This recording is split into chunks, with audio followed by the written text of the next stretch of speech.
A gente hoje, então, preparou essa aula para vocês, mas com o objetivo da gente fazer uma retomada daquilo que até agora a gente conseguiu postar para vocês no Google Sala de Aula, né? E eu falei para vocês já umas 3 vezes seguida, e o Marcelo dá risada, porque teve o último vídeo que a gente fez, em que eu também falei algumas redundâncias.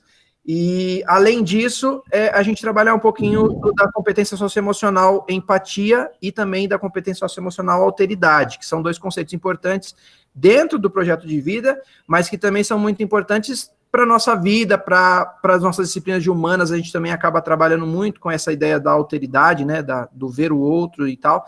E a ideia é a gente conseguir explorar com um pouco mais de profundidade o que quer dizer isso, né? Então a gente vai falar um pouquinho disso para vocês nessa aula que a gente preparou. É isso, Marcelo?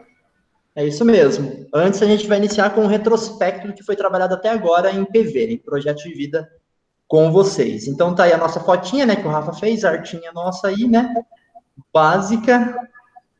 Pode passar, Rafa, pode avançar. Galera, lá no dia 31 de março, né, eu e o Rafa nos encontramos, e aí a gente trabalhou com vocês, né, fez uma introdução das competências socioemocionais priorizadas na segunda série. A gente fez um levantamento rápido, que foi trabalhado na primeira série, e depois passamos aquilo que iríamos trabalhar durante aí esse nosso ano letivo de segunda série. É importante destacar, galera, que essas competências socioemocionais, mesmo as da primeira série, da segunda série, da terceira série, elas são mobilizadas independente do bimestre, tá bom? Esse é um ponto.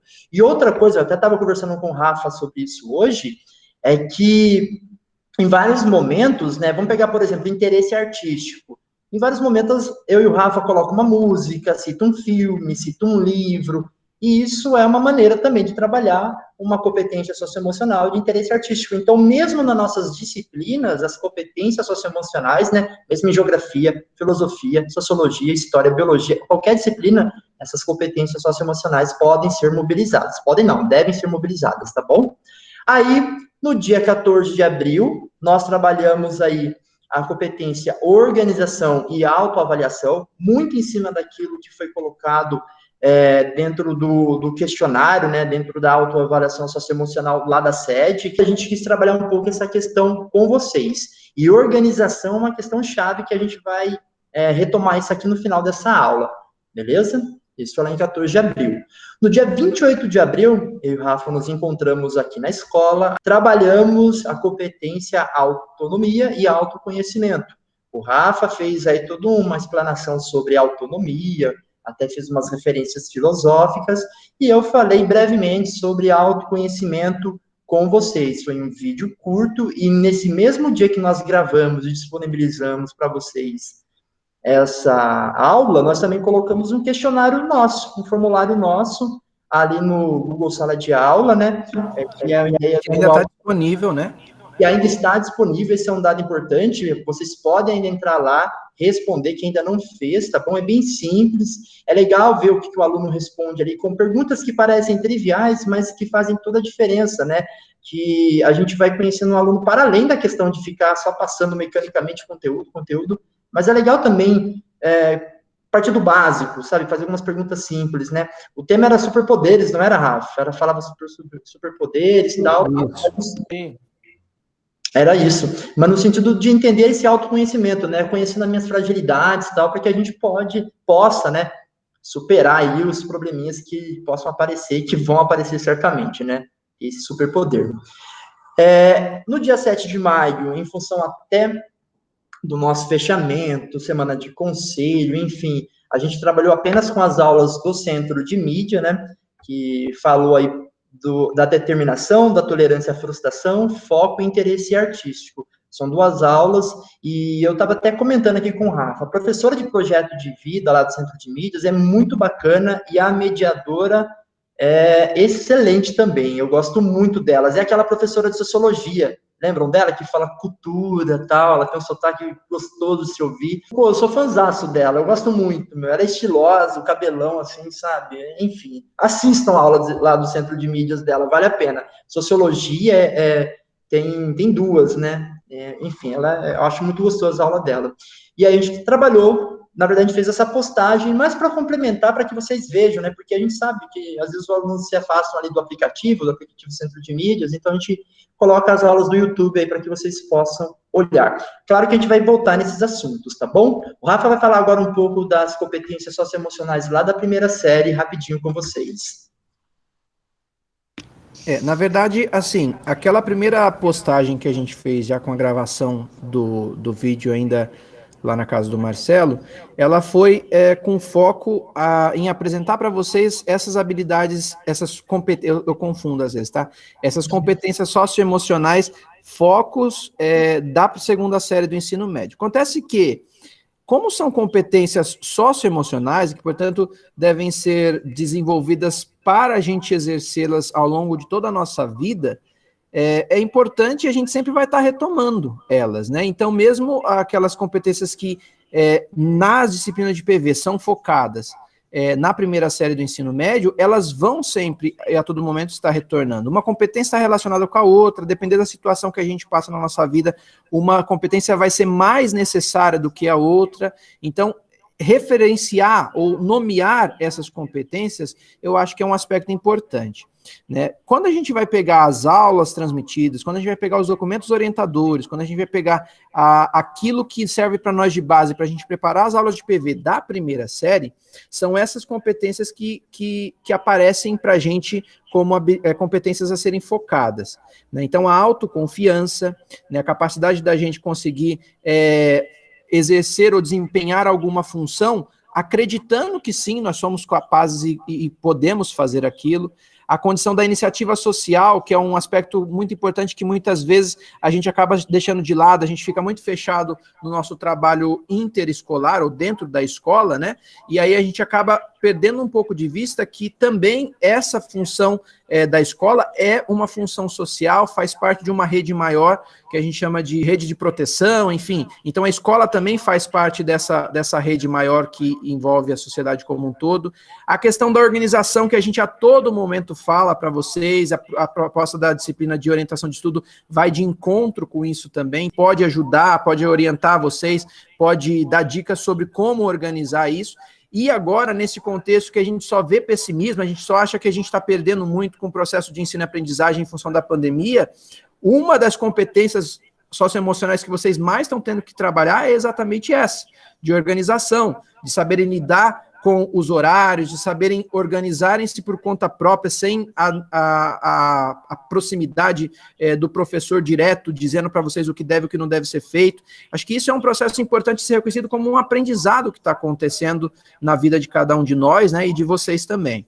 A condição da responsabilidade, que também vai de encontro com a organização, porque uma vez que você torna-se responsável, você se compromete naquela perspectiva da autonomia, né? Você não precisa de uma ordem externa, você se compromete em função da sua consciência do que é a sua responsabilidade. Então, acho que isso é um aspecto importante também da gente descobrir como uma competência a ser desenvolvida. A curiosidade para aprender, né? Eu canso de falar isso nas aulas de filosofia, que o combustível do filósofo é sempre a curiosidade, o espanto, a dúvida, né? E exercer isso e valorizar isso é muito importante, né? Então, a gente tem que ser curioso, né? Não só com as coisas novas, a gente tem que ser curioso no sentido de olhar as coisas que estão presentes ao longo do nosso dia a dia com curiosidade, né? Porque tudo é possível de ser descoberto ou redescoberto. E a empatia, que vai ser um pouco do nosso foco de trabalho durante essa aula de hoje aqui nessa transmissão. Então, basicamente, são essas as competências focais da primeira série do ensino médio, mas que a gente vai estar também retomando e falando nas nossas aulas durante esse ano, ou nas nossas postagens de projeto de vida. Né? Basicamente é isso. E é legal, Rafa, colocar, né, esses temas aí, porque, por exemplo, hoje nós estamos trabalhando empatia, né, lá da primeira série, né, ou uma competência socioemocional que é primeiro mobilizada ali na primeira série. Quando eu vi aqui curiosidade de aprender, né, o Rafa citou essa questão do trabalho filosófico, né, daqui a pouco eu vou mostrar esse livro para vocês, mas tem um trecho aqui que fala justamente sobre essa questão da curiosidade, né.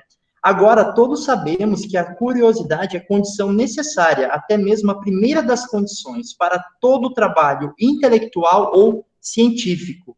Mas quero acrescentar que, em minha opinião, a curiosidade também é uma virtude moral, Uma pessoa interessada é uma pessoa um pouco melhor, um progenitor melhor, um parceiro, vizinho e colega melhor do que uma pessoa não curiosa. Um amante melhor também. Daqui a pouco eu falo desse livro aqui para vocês. E é bem isso, né? Ser curioso faz parte, né? Faz parte desse processo de descoberta, né? Pode passar, Rafa, pode avançar para da segunda série. Da segunda série, nós estamos trabalhando com vocês esse ano. E é interessante já prestar atenção aqui nessas competências, tolerância à frustração. Eu não vou detalhar cada uma delas, né? Porque a gente vai ainda estar discutindo ao longo desse ano letivo, dos nossos encontros, das nossas conversas e através da postagem. O Rafa fez aí um verdadeiro resumo da primeira série. Quem que dava aula de projeto de vida na primeira série para eles? Rafa, você sabe? Eu não lembro. O Lucas pode falar. É a Valdete, eu acho. Ah, tá, era diferente. Renata para um. Não, era Renata. A Valdete estava de orientação de estudos. Tá, ótimo. Então aqui a gente fez essa retomada aqui da primeira série, como estamos na segunda série, a gente vai, né, relembrando que, aprendeu lá na primeira série, mas vamos trabalhar aqui novamente, né?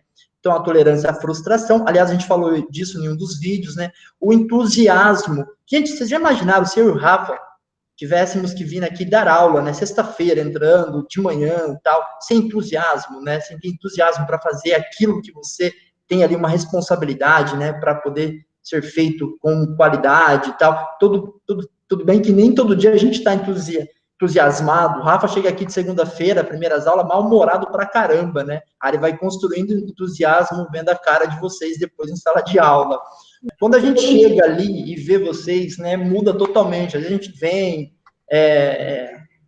enfim, vocês sabem que é complexo, né, essa nossa organização, esse nosso calendário. E se não tem entusiasmo, né, gente, não rola.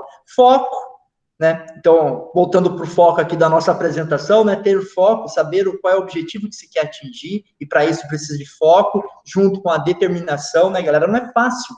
Não é fácil estudar. Eu sempre ressalto, né, porque os alunos, eles têm uma percepção daquilo que eles vivenciaram até hoje. Então, para o aluno ir para a escola, vivenciar tudo isso, tem os problemas típicos da idade de vocês, e saber trabalhar tudo isso para poder lembrar de que vocês estão cada vez mais deixando para trás um período em que os problemas eram diferentes, em que a condição de criança, de adolescente, né, vai ficando mais para trás, e que vocês já acabam avistando uma vida adulta que está presente, que já se faz imediato para vocês, em um período muito rápido, em onde muitas coisas acontecem, ter determinação é uma coisa, assim, gritante, é necessário, né? Interesse artístico, acho que a competência socioemocional que eu tenho mais mobilizado ultimamente é o interesse artístico, né? Tudo bem que de uma maneira fraca, que é tocar um violão, aliás,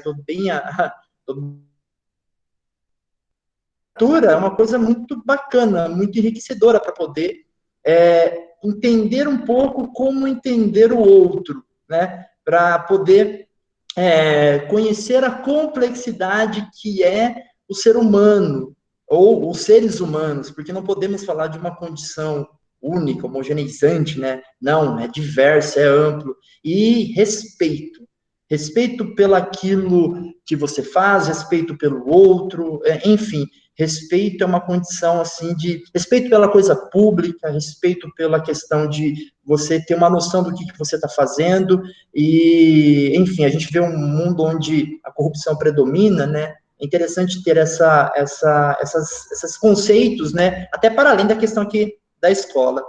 É isso, Rafa, pode avançar para o próximo slide. Eu que continuo aqui. Bom, vamos lá falar de empatia. Eu acho que essa é uma palavra que não é novidade para ninguém, né? Não é isso? Empatia não é uma novidade para vocês. A professora Renata, certamente trabalhou isso, ela trabalha isso tanto na aula de vida, mas como ali na disciplina dela, né? Bom, vamos lá falar da empatia, né? Empatia é a habilidade de se imaginar no lugar do outro, né? A capacidade psicológica de compreender o sentimento de outra pessoa em uma situação, colocando-se no lugar dela. Quando a gente vê alguma cena muito pesada, né, na qual um outro ser humano é submetido, a gente sente um pouco daquilo, né? A gente sente aquelas angústias, a gente se coloca no lugar da outra pessoa. Então, essa capacidade psicológica, né, de entender aquela dor que a outra pessoa está sendo submetida e não querer isso para ela, né? Uma coisa que você não quer para você, você não quer para outra pessoa, traz a ideia de empatia, né? Isso é uma questão muito interessante de pensar na nossa escola, sobretudo no ensino médio, né, adolescente, porque a gente lidar com a diferença na sala de aula, e quando a gente vê, por exemplo, aquelas histórias de bullying, né, na escola, a gente vê que muitas vezes as pessoas parecem que não compreendem, né, que o outro é diferente, que o outro tem um determinado entendimento, um ritmo de compreensão dos conteúdos diferente, né, e que isso não é problema nenhum, isso faz parte. Aliás, que bom que é assim, porque se não fosse assim, a gente entenderia que todo mundo é igual, é homogêneo, e não é, né? É muito mais diverso. Então, essa questão da empatia, ela é uma questão importante, porque quando a gente está lá no fundamental, parece meio comum, o tratamento meio, vamos usar um termo bem chulo, assim, babaca, né? Ser babaca com o outro e tal, parece que é uma coisa comum. Mas conforme você vai passar pela primeira série, vai na segunda série, essas coisas vão, né, ficando esquisitas, você vai achando estranho que algumas coisas como essa ainda perdurem, né? Então, compreender a dor do outro, não julgar, porque às vezes a gente tende a olhar, essa pessoa tá com uma certa frescura. Não, você não entendeu ainda, você não sabe o que tá se passando, né, tal. E ser empático, acho que é uma das questões, assim, mais importantes que a gente deve levar aqui, não apenas para projeto de vida, né, mas assim, a gente trabalha projeto de vida para pensar uma questão muito mais ampla. A aversão, o contrário da empatia, né, é a antipatia, ser antipático, né, a aversão ao outro, ao diferente, a repugnância, o ódio, repulsa. Se a gente pensar a antipatia, né, ela já é o começo ali, é o germe da intolerância, né, é o início ali da intolerância, porque quando você é antipático, né, você já começa a ser aí o intolerante. O Rafa já puxou aí a imagem e está trazendo o livrinho. Olha aí, Lucas, Amos Us, né? Parece que isso aqui, toda vez que eu vejo, eu lembro do Lucas. Eu lembro porque a gente sempre falou do livro do... Como é que era o nome do livro? Era De Repente nas Profundezas do Bosque, não foi? Eu gostei bastante. E tem na biblioteca, né, que ainda não está podendo pegar livro, mas assim que puder, a gente vai incentivar. O Amorós tem um trecho aqui, né, no livro que eu estou em mãos, é o livro aí, né, dele, Como Curar um Fanático. E se vocês olharem aí, Como Curar um Fanático, essas bandeiras lembram um pouco, lembram não, são de fato, né, Palestina, Israel, e é a notícia do momento, né, que está na mídia. Novamente, o conflito árabe-israelense está na agenda do dia sobre notícias internacionais. Ele trata nesse livro de um ponto de vista bem interessante sobre esse conflito, entre israelenses e palestinos. E quando eu li esse livro, galera, foi bacana para mim, porque assim, eu nunca tinha lido nada sobre a questão palestina, sobre a situação do Estado de Israel, nunca tinha lido nada sobre o ponto de vista de um israelense, de um cara judeu. E é muito interessante como ele coloca aqui alguns pontos para poder curar um fanático, porque ele fala o seguinte: o fanatismo judeu e o fanatismo dos islâmicos, dos palestinos, acabam atrapalhando o entendimento, a construção de um diálogo e, por consequência, a resolução desse conflito histórico e a necessidade aí de criação de um Estado também para os palestinos, que até hoje não tem esse Estado, e que sempre, né, a cada 5, 8, 10 anos, sofrem em função desse conflito, tanto na Cisjordânia, como está sendo atualmente, mas também na faixa de Gaza. A gente vai trabalhar esses assuntos, né, a gente vai entender isso ali em geografia, mas basta ligar o noticiário aí, qualquer reportagem, basta olhar uma chamada na internet, vocês verem algo sobre essa situação atual. Ele fala nesse livro que a característica que define a boa literatura ou a arte é a capacidade de fazer-se abrir um terceiro olho em nossa testa. O que é a ideia do terceiro olho? É você enxergar para além do que você vê com seus dois olhos, né? É você ter uma imaginação, é a ideia da curiosidade, é você pensar um pouco para além dos clichês, para além do senso comum.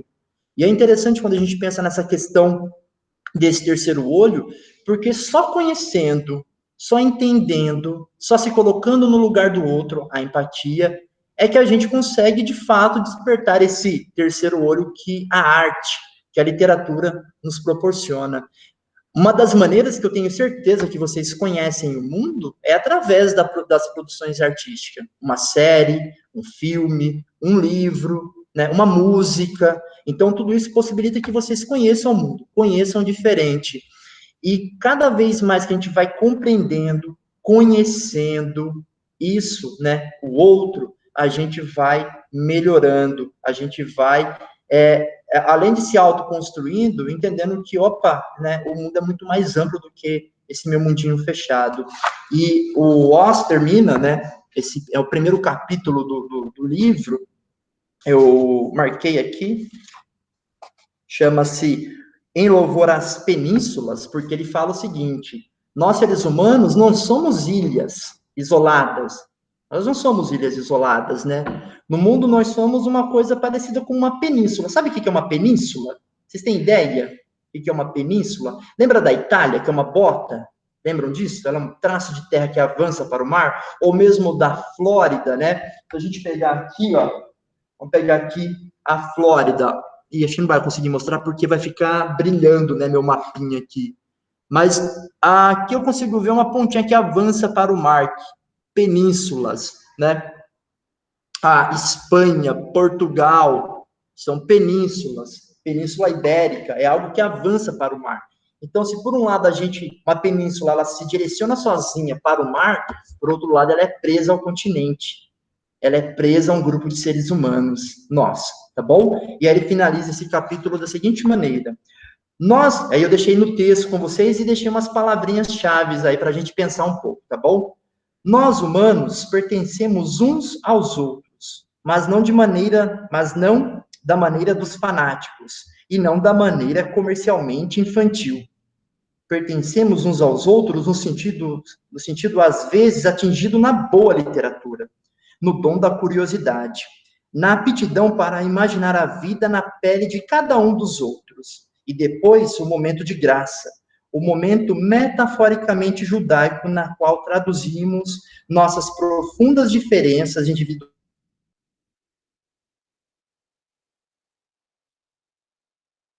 A boa literatura traz, né? São pontes construídas por palavras, pontes não isolam, pontes possibilitam acessos, né?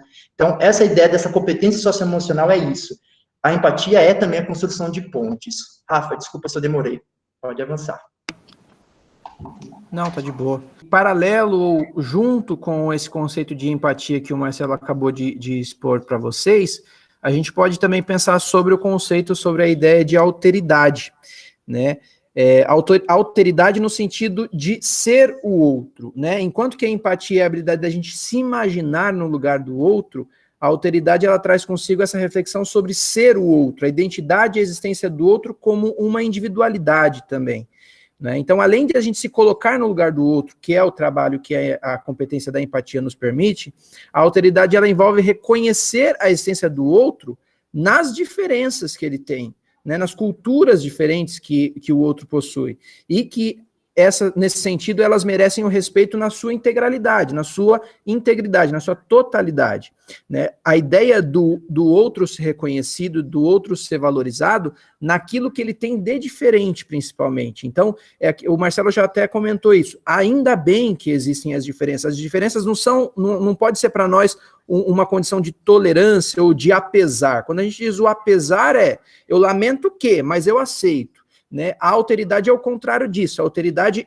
ainda bem que o outro é diferente, ainda bem que o outro não é igual a mim. E nesse sentido, essa valorização dessa diferença, esse reconhecimento dessa diferença do outro e da existência do outro enquanto ser diferente a mim, isso é o que a gente vai chamar de alteridade. Tá? Coloquei uma definição aí do dicionário, mais objetivo um pouco, né? Então, a alteridade é o caráter ou estado do que é diferente, distinto, que é o outro, que se opõe à identidade, ao que é próprio e particular. Nesse sentido, a alteridade, ela reconhece o outro na sua identidade também. Eu reconheço a minha própria identidade, isso a gente chama de autoconhecimento. foi um pouco do que a gente trabalhou na aula passada, e eu reconheço a identidade do outro enquanto um ser diferente a mim, o que a gente chama de alteridade. Na ausência dessa alteridade, na ausência da empatia, abre-se margens para diferentes formas e manifestações do preconceito. Uma das maneiras, uma das manifestações de preconceito que a gente pode nomear é a xenofobia. Acho que vocês já ouviram falar bastante, tanto na sociologia como na geografia, também em filosofia. Na área de humanas, a gente trabalha muito essa ideia da xenofobia, no sentido de entendermos que quando a gente tem uma desconfiança para com o diferente, um certo medo, uma certa antipatia, uma aversão e o preconceito com relação àquele que é diferente porque ele vem de fora, porque ele é estrangeiro, ou porque a cultura daquele outro é diferente da nossa, isso é um pouco daquilo que a gente vai chamar de xenofobia.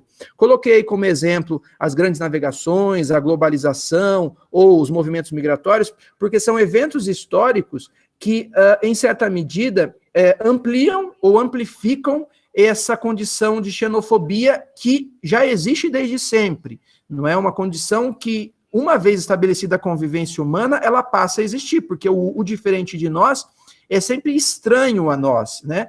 Agora, esses movimentos históricos, eles acabam por ampliar e amplificar um pouco dessa condição de xenofobia. Acho que, nesse sentido, o Marcelo tem muito a contribuir, né? A aula de geografia trabalha muito com isso, nas atualidades, inclusive. Exatamente. Eu não vou tomar muito tempo, galera, mas a gente pode pensar quando o Trump estava lá no governo dos Estados Unidos, né? Não só o Trump, né? Mesmo o Biden agora. A gente viu, né? Um dos pontos, uma das políticas antimigratórias do Trump era construir um muro. O muro para barrar passagem. Quando a gente fala de globalização, é o mundo da troca, né? Então, o mundo do contato com o diferente, que o Rafa destacou ali nas grandes navegações, começa ali, esse mundo vai ficando cada vez menor, a gente tem até um mapinha que vai mostrando isso, né? Um mundo que vai encolhendo em função desse contato do ser humano com o outro, com o diferente, mas, ao mesmo tempo, isso amplifica aquela coisa de pessoas que quererem defender determinadas identidades, ter medo, temer o outro. E quando você coloca um muro, né, quando você coloca grades, ela exemplifica claramente essa questão, já que movimentos migratórios sempre vão acontecer, né? Nós falamos português em função dessa circulação de pessoas, né, durante o período histórico aí desde o colonialismo, 1500 em diante. É bom pensar, porque quando a gente fala nesses eventos históricos, é uma tendência nossa acreditar que trata-se, então, de uma realidade externa à nossa realidade, longe da gente, né, numa realidade europeia ou coisa do tipo, e na verdade não. Né, a xenofobia, ela se mostra na nossa realidade no preconceito contra os nordestinos, no preconceito contra determinados grupos de imigrantes, né, porque a gente direciona, o nosso preconceito, ele é seletivo, né, você, enquanto sociedade brasileira, a gente acolhe muito bem um europeu que aqui vem, mas a gente tem uma resistência com relação à comunidade chinesa, a comunidades venezuelanas, a comunidades dos países da América do Sul, e que migram para o Brasil enquanto a potência da América do Sul. Né? Então, nesse sentido, a xenofobia também está presente no nosso dia a dia, na nossa rotina. Tá? Coloquei aí um pouco da dimensão da etimologia, da origem da palavra, né? Que vem do xenos, no grego, que quer dizer aquilo que é estranho, o estrangeiro, e phobos, que quer dizer medo ou aversão, né? Por isso que a gente tem a palavra fobia no português, né? O medo acerca de alguma coisa. E no caso da xenofobia, é o medo ou a aversão em relação àquilo que é o estranho, aquilo que é o diferente de nós. Né? Quando a gente fala diferenças, a gente também trata das diferenças fenotípicas, né, físicas e tudo mais, mas principalmente em se tratando das diferenças culturais. Né? E aí, nesse sentido, a gente pode pensar numa dimensão de etnocentrismo, que é o próximo conceito que eu coloquei aqui. Só antes, é bom pensar isso que está escrito aí. Ó. A xenofobia pode ser expressa por ataques, como agressões físicas e verbais, mas também de uma maneira mais silenciosa, quando o preconceito é expresso por falas que, de alguma forma, menosprezam os estrangeiros. E isso se mostra, às vezes, de maneira um pouco tênue, né? Em piadas, em maneiras como você se relaciona com determinados grupos de pessoas. Você não precisa expressar claramente esse tipo de ataque, mas de maneira, às vezes, mais silenciosa, ele também vem acontecendo. Né? O etnocentrismo, né, que significa o quê? Basicamente, é você entender a sua matriz cultural, a sua dimensão cultural como central. E aí, nesse sentido, tudo aquilo que é diferente não é central, portanto, é estranho e, portanto, é inferior, em certa medida, àquilo que você tem como manifestação de cultura. Coloquei uma definição rápida, é um conceito antropológico usado para definir atitudes nas quais consideramos os nossos hábitos e nossas condutas como superiores aos dos outros. Isso acontece em todas as sociedades devido aos preconceitos produzidos pela própria dinâmica cultural e que nos leva a adotar padrões culturais que nos são familiares, né? Até coloquei aí uma chargezinha para a gente pensar um pouco sobre essa dimensão etnocêntrica, né? Um dos bonequinhos está dizendo, esse é o meu certo e esse é o meu errado. E o outro diz, os seus conceitos são estranhos, né? Porque são diferentes, né? O que não significa, apesar de o etnocentrismo trazer isso à tona, não significa uma dimensão de superioridade ou de inferioridade. Acho que isso é importante a gente tomar consciência, né? Ele ocorre em razão da nossa dificuldade em perceber a diferença como algo normal. Ou seja, a nossa dificuldade em exercer a alteridade, né, de reconhecer a diferença do outro como algo normal e positivo, é o que impulsiona e o que induz a xenofobia e também o etnocentrismo, né? São conceitos que estão muito interligados, né? Ele afeta todas as pessoas em maior ou menor grau, né? Isso porque costumamos julgar etnocentricamente, ou seja, a gente julga a partir do nosso ponto de vista, a partir da nossa característica cultural, a partir das nossas realidades, né? E sobre o que a gente julga? A gente tem uma tendência a analisar etnocentricamente aquilo que diz respeito à política, à sexualidade, ao feminismo, às questões sociais, às drogas, é sempre a partir de um ponto de vista. Isso não é um problema, porque, de fato, todas as nossas opiniões, todas as nossas leituras de mundo, elas vão estar condicionadas ao nosso ponto de vista, que tem referência à nossa história, que tem referência à nossa formação, que tem referência à nossa faz referência à nossa família e tudo mais. Isso não é o problema. O problema é, à medida que a gente exerce ou faz isso, a gente passar a assumir isso como sendo uma verdade determinada. E, nesse sentido, tudo que difere dessa nossa verdade passa a ser inferior, passa a ser desprezível, passa a ser alvo de agressões e de nossa aversão e desafeto. Isso é o problema. E é a partir daí que abre-se espaço para o preconceito, para a xenofobia, para a intolerância religiosa ou qualquer outro tipo de intolerância. Esse fenômeno possui dimensões intelectuais e também dimensões afetivas, não vou estender muito nesse aspecto. Na melhor das hipóteses, o etnocentrismo vai considerar a sua cultura, o etnocêntrico, no caso, vai considerar a sua cultura como natural em relação às outras, tidas por ele como anormais e absurdas. Não sei se vocês já vivenciaram alguma situação assim em que, de fato, é muito estranho lidar com uma realidade diferente da nossa, mas que você precisa exercer um poder de empatia para você conseguir lidar com isso. Às vezes o jeito do outro, né? Às vezes a maneira como o outro se comporta em determinado momento coletivo, irrita às vezes. Mas essa capacidade de exercer a empatia é um ponto importante. Por isso que a gente vai chamar isso de uma competência socioemocional, né? Enxergar o outro e sua existência, que é diferente da minha, é afirmar a minha própria liberdade, e não só a do outro, né? Isso eu acho que é bonito, né? À medida que a gente passa a enxergar a existência do outro, a identidade do outro, que é diferente da minha, como algo normal e como algo a ser valorizado, a gente também assume a nossa própria liberdade de sermos como somos, sem a necessidade do medo em relação ao julgamento do outro, né? Acho que é um caminho de mão dupla. Uma vez que você se permite aceitar o outro nas singularidades, nas diferenças do outro, você passa também a se permitir a ser você mesmo, nas suas individualidades, nas suas diferenças.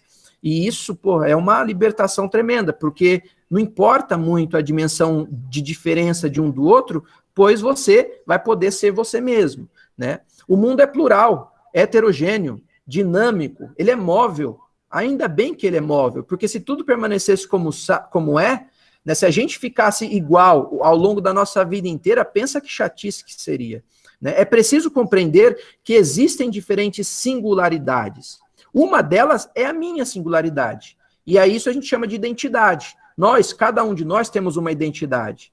E o nosso nome, em certa medida, nos define. Mas o nome também tem uma limitação. A gente é muito mais do que o nosso nome. né? A gente faz parte de um grupo, ou de alguns grupos, a gente tem características familiares muito fortes na gente, que uma vez que a gente procura reconhecer, a gente procura trabalhar melhor com elas, né? A gente tem história, a gente tem marcas, a gente tem traumas muitas vezes, e reconhecer isso é um processo do autoconhecimento que também permite, nos ajuda a sermos mais empáticos com a diferença do outro, né? Então, acho que é um aspecto importante. Nesse sentido, uma vez que a gente consegue reconhecer o outro na sua singularidade, na sua diferença, a gente também passa a ver no outro um indivíduo e um sujeito de direitos, um alguém como eu que tem garantido alguns direitos fundamentais. Então, acho que esse é um aspecto importante também, a gente pensar sobre essa dimensão dos direitos fundamentais e inerentes aos seres humanos. Alguém sabe dizer o que quer dizer inerente? Nunca ouviram falar dessa palavrinha? Aquilo que é inerente é aquilo que está dado e que faz parte da sua condição, é indivisível, é inseparável, é natural, é inato, digamos assim. Então, os direitos fundamentais, eles são inerentes, não dependem de uma condição social, econômica, cultural, regional, nacional e por aí vai. Todas essas diferenças, elas existem, mas os direitos fundamentais, eles são inerentes. E eles começam um processo de construção histórica desde a briga da luta das revoluções francesas. O Marcelo tem um histórico muito melhor para falar sobre isso do que eu, sobre os direitos humanos, sobre a Declaração Universal do Homem, né, e da mulher também depois, enfim. A partir disso, nós começamos a encontrar aquilo, ou construir aquilo que vai servir de base para os direitos fundamentais. Os direitos fundamentais, no entanto, eles vão ser implementados nas constituições locais de cada um dos países e tudo mais. E no nosso caso do Brasil, a nossa Constituição brasileira, que é de 88, ela trata desses direitos e garantias fundamentais no seu artigo 5º, onde que se diz assim, ó, todos são iguais perante a lei, sem diferença ou sem distinção de qualquer natureza, garantindo-se aos brasileiros e aos estrangeiros que morem no país a inviolabilidade do direito à vida, da liberdade, da igualdade, da segurança e da propriedade nos termos seguintes. E aí a Constituição ela vai desenvolver cada um desses direitos fundamentais, como a gente pode encontrar depois na continuidade do artigo 5º. Mas é importante a gente tomar isso como consciência, porque às vezes nós tendemos a ser um pouco seletivos, né? Todo mundo tem esses direitos, mas alguns que são meus prediletos têm mais, né? Num julgamento, às vezes, de determinada situação, você pondera esse direito, por exemplo, à vida, porque se o outro foi um agressor de tal pessoa, então, de fato, eu sou favorável que ele seja linchado na rua. Não, uma vez que é um direito fundamental, tem que ser um direito garantido a todos, mesmo ao criminoso, né, mesmo ao que cometeu algum crime, que nos termos da própria lei também vai ter a sua punição, mas o direito à vida é garantido, né? Então acho que essa perspectiva é importante da gente também levar em consideração, tá? Principalmente nessa dimensão da alteridade, do reconhecimento do outro nas suas diferenças. Eu penso que não vai dar tempo da gente explorar como a gente gostaria, viu, Marcelo? Essa dimensão da filosofia, né, principalmente do Levinas, que é um filósofo que vai trabalhar nas suas obras essa dimensão mais profunda da ideia de alteridade. A gente tinha até colocado aqui essa exposição sobre o Levinas e sobre a Hannah Arendt, mas talvez vai ficar para depois. O que é importante do Levinas, que eu queria só chamar a atenção nesses minutinhos finais, é isso que eu coloquei aí agora, ó. Levinas construiu toda a sua filosofia pensando na importância da alteridade. A filosofia dele tem como base o conceito fundamental de alteridade. O contrário, o oposto de alteridade para Levinas é o preconceito, né? E aí ele escreve, quando o outro é percebido como alteridade, ele torna-se absolutamente outro, e outro com O maiúsculo, veja, é proposital esse outro com O maiúsculo. Incompreensível, porque o outro na sua singularidade é incompreensível, ele é transcendente e ele é incontornável, fonte das grandes experiências de vida e base genuína de ética. Ou seja, por mais exercício que a gente tente fazer de empatia, a gente tem que reconhecer que nós sempre seremos limitados no colocar-se no lugar do outro, porque o outro sente diferente da gente, a gente nunca sente igual. Eu te entendo, quando a gente fala eu te entendo, a gente não entende plenamente, Porque a condição do outro... Você pode tentar entender o seguinte, você entende que o outro está passando por uma situação não muito legal, mas sentir como o outro sente, sofrer como o outro sente, você não sente. E ninguém sente como você também. Então, esse reconhecimento do outro na sua total singularidade e individualidade é o conceito mais profundo de alteridade que o filósofo vai trabalhar na sua obra. Tá? Não sei se estou conseguindo ser claro, mas seria legal se a gente conseguisse ler mais. Né? O Levinas vai fazer uma contraposição a essa leitura de alteridade que ele faz em relação ao Parmênides, depois em relação ao eu pensante que o Descartes vai falar, mas isso fica para uma aula de filosofia, talvez na terceira série com vocês. Enfim, essas seriam então, para Levinas, as bases filosóficas do pensamento e da ética ocidental, que constituem a realidade apenas a partir de si mesmas. Isolamos e excluímos aqueles que não atendem às nossas expectativas e ideais, uma vez que o outro é sempre em relação a mim. Ou seja, eu sempre enxergo o outro com base naquilo que eu sou, não é? Reconhecer isso é importante. Aí um pouquinho da história do Levinas, a gente vai postar para vocês semana que vem, vocês podem ler, mas um ponto comum que a gente tem trabalhado nessa aula, eu fui percebendo conforme a gente foi organizando o material, Marcelo, é que todos versam sobre o evento histórico do nazismo, né? O Levinas sofre com a condição do nazismo na Alemanha, a Hannah Arendt sofre com a condição do nazismo na Alemanha, a xenofobia torna-se visualizada para nós muito forte a partir da situação do Holocausto judeu no contexto da Segunda Guerra Mundial. Então, reconhecer esse evento histórico como algo a ser combatido, mas que é possível estar muito próximo da gente a todo momento, eu acho que é um ponto importante. Né? Até mesmo para quando a gente vai expressar nossas posições, nossas opiniões, a gente sempre tem um pé atrás com algumas tendências xenofóbicas, de intolerância, de desrespeito em função do jeito que o outro é, ou em função da individualidade que o outro tem. Quer complementar? Não, perfeito, Rafa. Eu acho até que se de repente você quiser já avançar lá para o final e quiser que a gente de repente volte com isso nas próximas aulas, acho que seria interessante, porque a gente tem um tempo de sugerir para eles outras questões, né? E a gente finaliza com o trabalho, e depois a gente retoma com esses slides finais, né?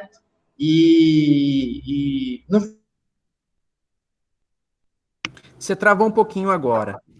E travei, né? Repete. Não, achei interessante que a gente, de repente, a gente pare, né, por aqui, né, os slides, e a gente volte posteriormente com uma explicação mais aprofundada desses filósofos que são importantes aí, que está trabalhando, né, também no Centro de Mídias, que você trabalha em filosofia, que a gente fala em sociologia também, mas aí a gente fala com mais tempo, né, daqui 15 dias, a gente aprofunda com outras coisinhas a mais. Quem sabe a gente até toca um violão aqui, sei lá. O Lucas toca, o Paulo também. Bom, então vamos rapidinho falar disso daqui, né? Que na verdade é uma ideia que a gente teve e que vai ficar para vocês começarem a amadurecendo, para vocês começarem pensando. Vai ter um momento que nós vamos postar isso como atividade no Google Sala de Aula para vocês, mas nós já gostaríamos de adiantar. Se vocês pegarem o retrospecto que o Marcelo fez das nossas postagens, das nossas aulas até agora no Google Sala de Aula de PV, vocês vão perceber que em todas as aulas a gente tentou trabalhar, ou pelo menos deu um enfoque a alguma competência socioemocional. Nossa base é essa. Né? E aí a ideia é, ao longo das próximas semanas, a gente continuar fazendo isso, sempre focando em algumas competências socioemocionais. As de hoje foi basicamente a empatia e a alteridade. Foi isso que a gente falou. Né? A ideia de tarefa para conclusão e como única tarefa desse segundo bimestre em projeto de vida é essa que a gente colocou aí. Ó. Pensando nas competências socioemocionais já desenvolvidas ou que ainda serão trabalhadas nas próximas aulas, vocês deverão fazer a escolha de uma dessas, só uma, tá? Não é nem duas nem três, uma competência socioemocional, você pondera qual que você considera que dá para fazer alguma reflexão mais interessante. Vocês vão escolher essa competência socioemocional, estudar, pode usar como base os materiais que a gente está indicando para vocês aqui, e com base nisso, vocês deverão gravar um videozinho, até no máximo 4 minutos. Fazendo o quê? Apresentando essa competência de uma maneira criativa. Então, um dos critérios de avaliação de vocês vai ser a criatividade, não é? Porque vocês podem gravar um videozinho falando sobre o que é tolerância à frustração. Beleza. Onde que está a criatividade nisso? Não Não sei, depende de como que você vai expor isso. Então a gente coloca algumas dicas aqui, ó. Você pode, por exemplo, fazer uma encenação na sua casa, com alguém da sua casa aí, apresentando uma situação familiar em que falta ou que está presente aquela competência que você escolheu. Você pode analisar a cena de um filme. Você coloca no seu videozinho a cena, uma cena curta de um filme que você assistiu, e aí explica em qual sentido existe aquela competência que você escolheu naquela cena do filme. Você pode exemplificar contando sobre alguma rotina pessoal em que você tem presente aquela competência, por exemplo, organização. Se você de fato é uma pessoa organizada, você pode fazer um vídeo apresentando um pouco do seu processo de organização de estudos nesse modelo de ensino híbrido, né? É uma possibilidade também de apresentar uma das competências. Você pode entrevistar algum familiar seu, expondo ou apresentando ou buscando investigar como que esse familiar seu exerce ou entende essa competência que você escolheu. Enfim, a ideia é um trabalho livre, né? A escolha da competência é de vocês, a maneira como vocês vão elaborar esse vídeo também é de vocês. A gente pensamos aqui que vocês podem fazer em até um grupo de 4 alunos, então pode ser individual, pode ser em dupla, em trio ou em 4. Lembrando que é um trabalho de maneira virtual, então não há justificativa para você falar, eu vou na casa de fulano de tal fazer o trabalho de projeto de vida. Não, estamos na pandemia, ok? Então vocês podem pensar no trabalho juntos, mas de maneira virtual, tá? E a entrega deve acontecer até o final do mês de junho, porque nós temos até a primeira semana de julho para concluir o segundo bimestre. Então a gente colocou aí como prazo até o final do mês de junho. Eu acho que alguém fez pergunta aí no chat que eu não consegui ler. Eu falei aqui para você. Eu acho que seria uma boa que, de repente, a gente diversifica até uma maneira de entrega, né? A Kézia está perguntando se pode ser um podcast. Eu penso que sim, né, Rafa? Sim. Pode sim, porque tem tudo um processo audiovisual, Kézia. Então pode ser. A única coisa que eu sugeriria, né, no mesmo modo do que a Adri fez como trabalho de tecnologia com vocês no ano passado, é que se for um podcast, ele fica limitado ao áudio. Então, talvez fazer um vídeo com imagens rodando e tal, e o podcast, eu acho que seria interessante, porque seria um recurso visual legal de ser compartilhado e apresentado depois, né? Mas pode ser sim. Isso. E a Pamela perguntou, né? Mas isso é para o final do bimestre? Sim, Pamela, é para o final do bimestre. Será o nosso trabalho aqui de projeto de vida, né? Será o nosso trabalho final de projeto de vida. E, além disso, pode ser que o Rafa faça, acho que mais um outro formulário, né, Rafa? Mas será essa coisa muito simples, assim, muito de conversa, como vocês viram lá no primeiro, nada muito complexo, né? Nada, nossa, que coisa impossível de responder. Não, será uma coisa bem interessante. E aí, galera, é legal que a gente possa aproveitar esses momentos aqui de projeto de vida, até para enriquecer um pouco, né, dos nossos aprendizados, das nossas aulas, e aplicar também, né? Porque tudo que a gente mobilizou aqui é utilizado em vários campos, né? Não é apenas na escola, tá bom? Com relação ao trabalho, assim, surge uma dúvida, ou teve uma ideia, você não sabe se tá legal a ideia ou não, conversar, tamo aí, conversa com os amigos, porque não precisa ser individual também o trabalho, né? Estamos tendo uma transmissão aqui, coloca na roda a ideia que você teve, porque daí o outro também pode compartilhar da mesma ideia, vocês podem discutir juntos, a gente também pode colocar posições aí, então não é uma coisa fechada, tá? Fiquem livres para pensar. O que é importante primeiro? Escolher qual a competência socioemocional que vocês talvez queiram desenvolver e trabalhar nesse trabalho final. Né? Esse é o primeiro passo. E aí depois pensar como produzir para referenciar essa competência através de um vídeo ou de um podcast, como a Kézia falou. Se tiver alguém que é compositor, né, Rafa? Seria interessante, né? Um compositor aí quiser cantar alguma coisa, né, tal, fazer alguma coisa. Bem, legal. Bom, para concluir, para a gente pensar um pouquinho, marquem ou coloquem, falem para a gente, se quiser e tal, o que vocês acham? Qual que está correta? Letra A. Além de se colocar no lugar do outro, a alteridade também envolve a antipatia. Letra B. A aversão é a atração pelo outro e pela diferença. Letra C. Empatia é a habilidade de se imaginar no lugar do outro, é a capacidade psicológica de compreender o sentimento de outra pessoa em uma situação, colocando-se no lugar dela, ou nenhuma das anteriores. É bem centro de mídias, né? Bem centro de mídias, chamando-se de retardados. Eu acho que é a letra C. Assim, eu acho que vai ser. Qual foi? Tá certo, mas não tem nem o que questionar, né? Da próxima Não sei vez, não, acho que é A. ô Lucas, Eu chuto na D. Não sei você, mas eu chuto na D. ô Lucas, da próxima vez a gente coloca a gente tocando violão enquanto a galera vai respondendo, entendeu? Vai tocando. É, Meu tem que violão ter tá na som cor de de estourar, fundo, não, tem eu que ter a queria. musiquinha de fundo. Tem a musiquinha de fundo. Mas legal. Algumas referências aí bibliográficas. Lembrando que esse slide a gente não vai postar nada hoje, porque essa semana hoje é só transmissão. A gente vai deixar para postar para vocês semana que vem, tá bom? Isso, a aula e essa apresentação. É isso? Dúvidas? Tá de boa. Estamos de boa, eu acho. Fechou, avançamos Mano, 4 minutos. Olha que beleza, achei que ia ser mais. Conseguimos ir bem. Espero que tenha sido proveitoso para vocês. Eu, particularmente, gostei muito. Eu me senti dando aula de sociologia de novo. Outra coisa é falar de alguma coisa da lei, Toda vida né? que a pouco eu não sabia. Falar de livros é sempre bom. Então, e quem quiser também trazer alguma coisa a mais, galera, procure a gente, né? Nas aulas virtuais, nas nossas aulas presenciais, nas nossas redes sociais. Conversem com a gente que a gente vai elaborando alguma coisinha a mais aí diferente para que a gente possa ir desenvolvendo ao longo desse, mais uma vez, difícil ano letivo, né? Vou interromper a gravação. Obrigado pela participação de todos. Oi, Rafa. Obrigado. Calma, não tem que colocar o nome no chat? Obrigado. É bom, né? Colocar o nome no chat? É bom. A Coloque galera aí. já saiu, mas vai lá, galera. Coloque o nome no chat. Enquanto isso, a gente... Coloque o nome aí, deixa o nome de vocês, a série e tal. Obrigado aí pela atenção, obrigado por terem interrompido um pouco o sono da tarde para entrar aqui hoje, tá bom? Bom descanso, bom final de semana. Aproveitem mais em casa e com distanciamento. Isso.